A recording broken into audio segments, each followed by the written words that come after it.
Tak ahoj, vítajte na kanáli For Work and Fun a v dnešnom videu sa pozrieme na sieťovú reťazovú pílu značky Narex. Takže poďme na to, vyskúšame a poriadne ju otestujeme.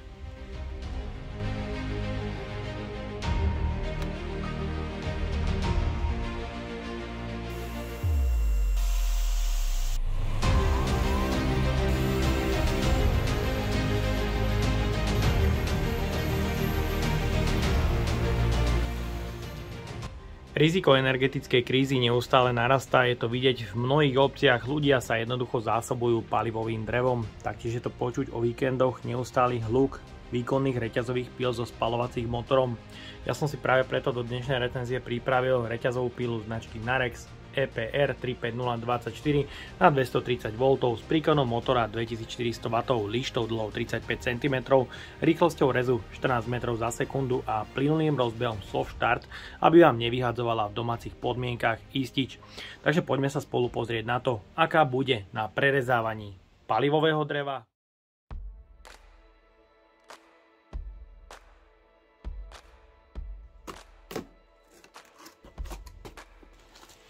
V balení nájdeme užívateľský manuál, ktorý je zároveň aj záručný list. Jednu 3/8-kovú reťaz značky Oregon pre lištu dlhú 35 cm, ktorej zuby sú ostrené do rádiusu a na reťazi ich nájdeme 26 s počtom opierok 52. Samozrejmosťou je aj ochranný kryt reťaze, ktorý je vyhotovený z pevných plastov. Lišta je rovnako značky Oregon s drážkou 1,3 mm, vodiacím kolieskom a maznicou. Lištu je potrebné obracať pre rovnomerné opotrebenie.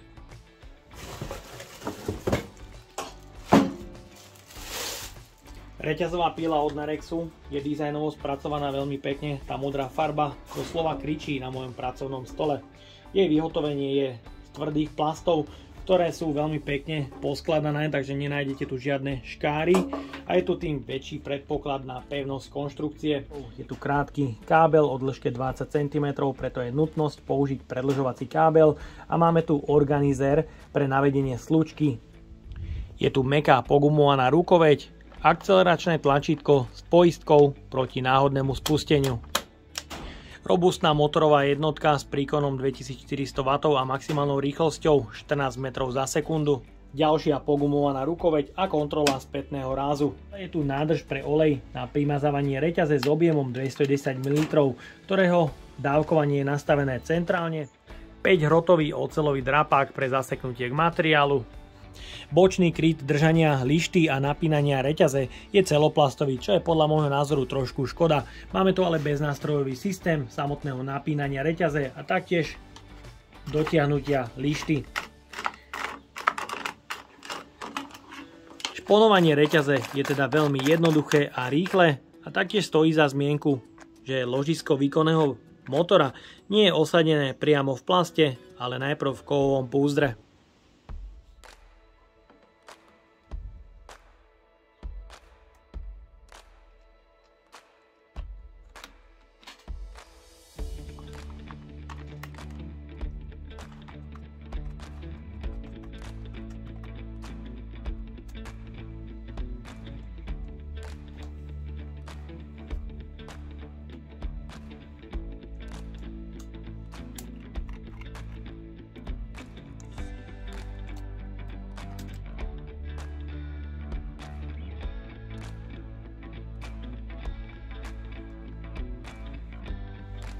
Celková hmotnosť s predmontovanou lištou, plnou nádržou a aj sieťovým káblom je 5,1 kg. Ďalej sa pozrieme na primazávanie reťaze.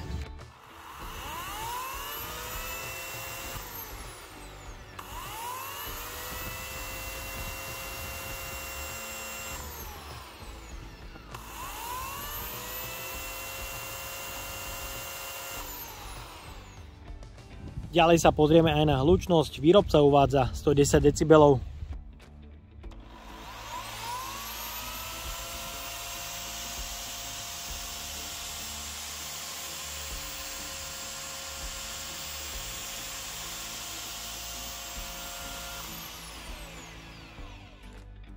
Reťazová pila sa v ruke drží celkom dobre, samozrejme mi tu zavadzia sieťový kábel a trošku väčšia motorová jednotka, ktorá ale má plynulý rozbeh.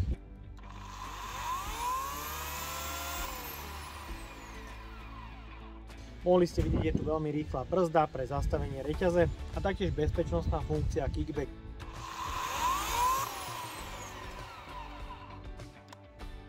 Teraz tlačítko akcelerácie nefunguje, je potrebné brzdu odbrzdiť a následne používať.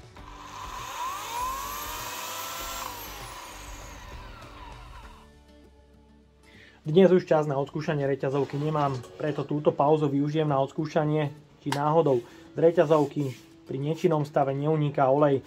Položím ju teda na čistý kartón a uvidíme.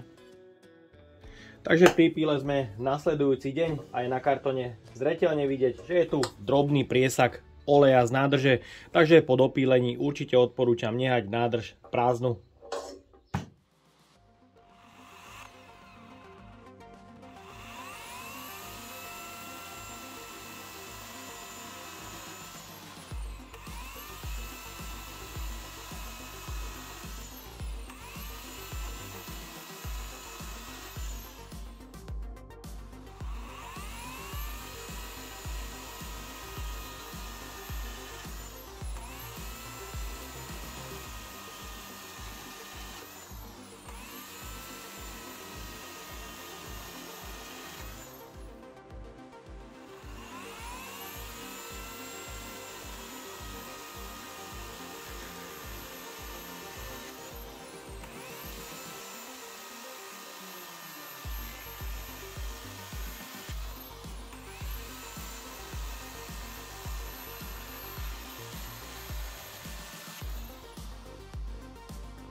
Rezanie tvrdého palivového dreva rôznych priemerov máme za sebou.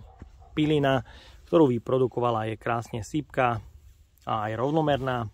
Objem olejovej nádrže je zhruba polovičný stav a odvod pilín sa neupchával a taktiež tu nie sú vidieť žiadne olejové škvrny, takže reťaz bola chladená výborne. Odrezal som zhruba 30 odrezkov rôznych priemerov a spotreba pri maximálnom priemere bola do 2300 W. Tak a máme tu záver recenzie sieťovej reťazovej píly v kategórii do 120 €, ktorej rýchlosť je podľa môjho názoru výborná a taktiež motor má dostatočnú sílu na to, aby ste prerezali guľatinu o priemere 35 cm absolútne bez problémov. Samozrejme tá rýchlosť rezu nie je rovnaká ako pri píle so spaľovacím motorom, ale samozrejme tu je daň za cenu, ktorú zaplatíte. Určite píla dokáže pomôcť pri dome a záhrade. No a jediné, čo by som tejto pílke mohol asi tak vytknúť, je samozrejme únik oleja, ak sa nepoužíva. Odporúčam vyprázdniť nádobu na primazávanie. Trošku malá netesnosť na víčku a v neposlednom rade som pociťoval pri pílení, že sa píla do rezu vedie pri väčších priemeroch trošku horšie kvôli spodnému drapáku, ktorý je vyformovaný trošku zvláštne. Tu by som určite odporúčal spraviť rádius do hornej strany a tým by sa píla do rezu viedla o mnoho lepšie. Takže to je to jediné, čo by som tejto pílke v cene 120 € mohol vytknúť. A ja dúfam, že sa vám dnešné video a spolupráca so značkou Narex páčila. Ak by ste aj vy chceli podporiť finančným príspevkom, dole do popisu vkladám link na PayPal Donate. No a odo mňa je to na dnes všetko. A ak sa ti toto video páčilo, daj like, potvrď odber a zvonček, aby ti už neušlo ďalšie video. Ahoj!